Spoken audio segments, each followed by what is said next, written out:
Државата ќе удри на социјалците, стачајците, пензионерите, односно на најсиромашните и најранливите. И Националната федерација на фармери контра новиот закон за зелени пазари.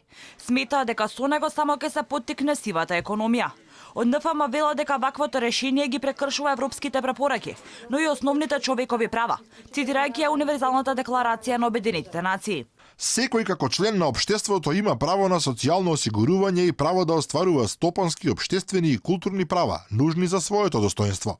Токму поради ова, Федерацијата заедно со други невладини организации ќе достави извештај и до Обединетите нации. Земјоделскиот сектор е еден од главните сектори во Република Македонија, кој што со 12% од бруто домашниот производ учествува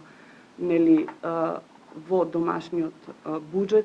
Иако знаеме дека 180.000 земјоделци екзистираат од земјоделие, од земјоделство во Република Македонија, од кои што 47% живеат во рурални средини.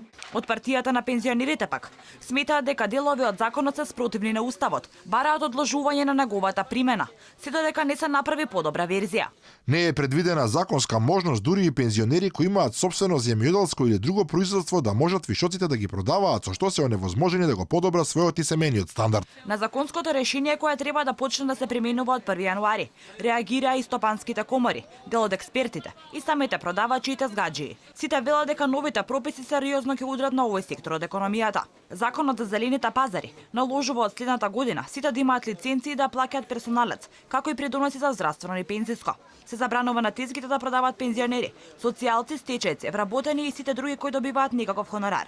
Предвидени се казни и глоби од 150 до 2000 евра во зависност од прекршокот. На зелените пазари продаваат од 20 до 25.000 луѓе.